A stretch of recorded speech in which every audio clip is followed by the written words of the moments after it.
Hey guys, welcome to my YouTube channel story media. आज का horror story का title पिशाचों का घर है।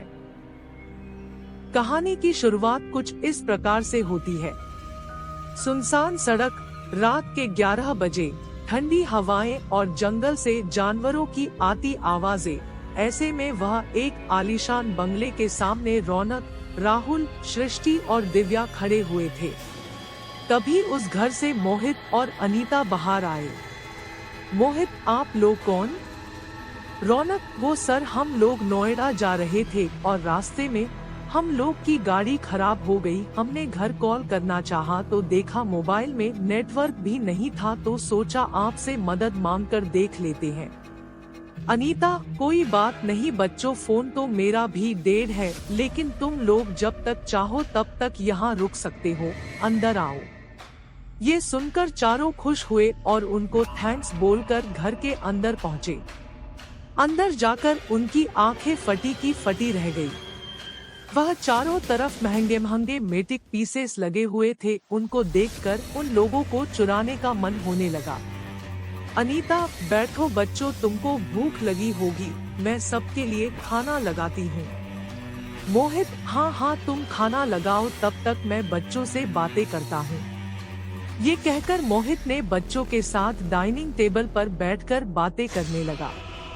रौनक ने उसके करीब बैठे राहुल की तरफ ध्यान दिया तो देखा उसकी बेल्ट पर चाकू रखा था। रौनक ने फुसफुसाते हुए राहुल से कहा, रौनक, इडियट, मैंने कहा था ना कोई भी वेपन साथ मत रखना, फिर तूने ये चाकू क्यों नहीं छोड़ा? अगर इन लोगों को शक हो गया कि हम लोग चोर हैं तो। राहुल, तुझे पता है ना, ये चांदी का चाकू मेरे लिए लकी है, मैं इसे हमेशा अपने साथ रखता हूँ। इन बुढ़े और बुढ़िया को तो पता ही नहीं चलेगा।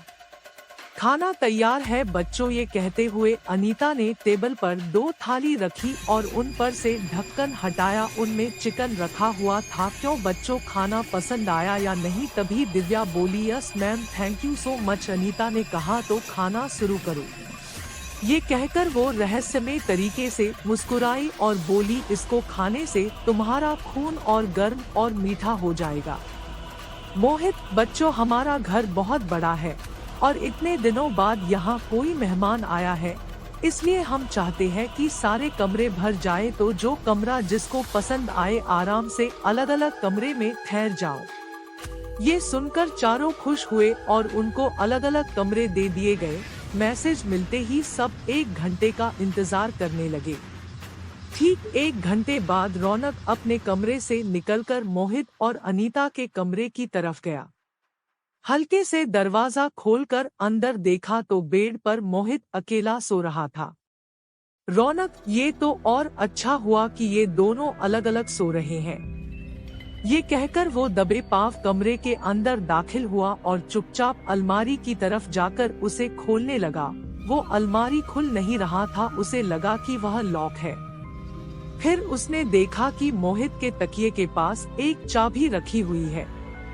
उसे लगा कि वह चाबी उस अलमारी की है। वह जैसे ही वह चाबी उठाया, मोहित ने उसका हाथ पकड़ लिया। रौनक डर गया। मोहित ने भयानक अंदाज में हंसते हुए जैसे ही अपनी आंखें खोली, रौनक के मुंह से चीख निकल पड़ी। मोहित की आंखें रंग बदलकर लाल हो चुकी थी और उसके 2 दांत भी बड़े हो गए थे। मोहित उठा और रौनक चिल्लाकर उससे दूर हो गया। मोहित हंसते हुए बोला, क्या हुआ मोहित, चोरी का इरादा कैंसिल कर दिया क्या? रौनक चिल्लाया और दरवाजे की तरफ भागा, लेकिन वो दरवाजे की तरफ पहुंचता इससे पहले ही मोहित ने पीछे से उसे पकड़ लिया और भयानक अंदाज में हंसा और बोला, आज इतने दिन बाद ताज़ा खून पीने को मिलेगा। इतना कहते ही मोहित अपने तेज दांत रौनक के गर्दन पर लगाकर उसका खून चूसने लगा।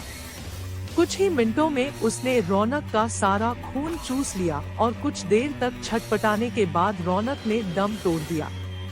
फिर मोहित ने हंसते हुए बोला, वैम्पायर हाउस में आपका स्वागत है। दिव्या, लगता है रौनक सारा माल लेकर फरार होना चाहता है। 1 घंटा तो हो चुका, अभी देखती हूँ कि ये है कहाँ। ये कहकर वो अपने कमरे से बाहर निकली और बाहर हाल में पहुंची। उसे वहां कोई दिखाई नहीं दे रहा था। तभी पीछे से आवाज आई, अनीता, यहाँ क्या कर रही हो? दिव्या, कुछ चाहिए था? दिव्या, यस मैम, वो मुझे प्यास लगी थी। अनीता, आओ मेरे साथ, मैं तुम्हें पानी पिलाती हूँ। ये कहकर अनीता ने उसका हाथ पकड़ा और किचन की तरफ ले गई।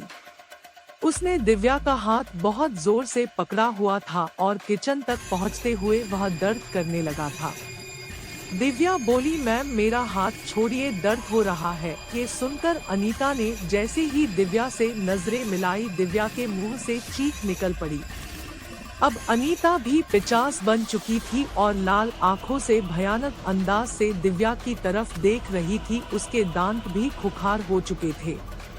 दिव्या का हाथ ऊपर उठाया और उसकी कलाई पर अपने दांत गड़ा दिए और खून चूसने लगी।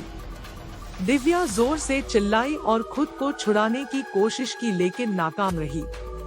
वो अधमरी सी हो चुकी थी और अनीता ने उसको जैसे ही छोड़ा वो जमीन पर गिर पड़ी। एक दर्दनाक चीख के साथ दिव्या ने अपना दम तोड़ दिया और फिर अनीता जोर जोर से हंसने लगी। राहुल अभी भी बेखबर अपने कमरे में बैठा हुआ था और वहां पर सृष्टि पहुंची। सृष्टि, ये दोनों का तो पता ही नहीं चल रहा है कि कहाँ है। 1 घंटे के बाद उठने को बोला था। राहुल, मैं भी रौनक की ही कॉल का वेट कर रहा था। तभी मोहित और अनीता उसके कमरे में गई और बोली, कोई नहीं बचेगा। मोहित और अनीता को 50 के रूप में देखकर सृष्टि डर गई और भागकर राहुल के पास चली गई। सृष्टि और राहुल दोनों डर गए। फिर मोहित और अनीता ने उन पर हमला कर दिया। मोहित राहुल के ऊपर झपटा और उसे लेकर बेड पर जा गिरा। अभी वो उसके गर्दन पर दांत गड़ाने ही वाला था कि उसका हाथ तकिए के पास रखे राहुल के चाकू से टकरा गया। मोहित चिल्लाते हुए उससे दूर हो गया। राहुल समझ गया कि ये 50 है और 50 चांदी से दूर रहते हैं। राहुल ने झट से वो चाकू उठाया और मोहित की तरफ पॉइंट किया। राहुल ने देखा कि अनीता सृष्टि के ऊपर है और उसके ऊपर दांत गड़ाने ही वाली है। उसने भागकर अनीता की कमर में चाकू मारा और वो चिल्ला उठी। वो चिल्लाते हुए जमीन पर गिरी और तड़पने लगी। उसके शरीर से जो खून निकल रहा था वो नीला था। राहुल ने जल्दी से सृष्टि को खड़ा किया और दोनों बाहर की तरफ भागने लगे। मोहित गुस्से में उन दोनों के पीछे भागा। वो लोग जैसे ही मेन रोड तक पहुंचे, मोहित उनके सामने आकर खड़ा हो गया। वह बोला, तुमने मेरी अनीता को मारा है, अब तुम दोनों को कोई नहीं बचा सकता। ये कहकर वह राहुल का हाथ मोड़ दिया, जिससे कि चाकू छटक कर दूर जा गिरा। फिर सृष्टि को धक्का देकर वह राहुल पर झपटा। उसने राहुल के मुंह पर नाखून मारकर उसको घायल कर दिया था और अब उसके गर्दन पर हमला करने ही वाला था। तभी सृष्टि ने जमीन गिरा चाकू उठाया और भागकर मोहित की गर्दन पर चला डाला। मोहित भयानक आवाज में चिल्लाता हुआ जमीन पर ढेर हो गया। धीरे धीरे मोहित के शरीर से भी नीला नीला जहरीला खून निकला और वो भी खत्म हो गया। राहुल ने तुरंत ही सृष्टि का हाथ पकड़ा और बोला, चलो यहाँ से निकलते हैं। और फिर दोनों रात में ही आंखों में डर और दिल में खौफ लिए वहां से दूर भाग निकले और फिर दोनों के कभी भी चोरी ना करने की कसम भी खाई।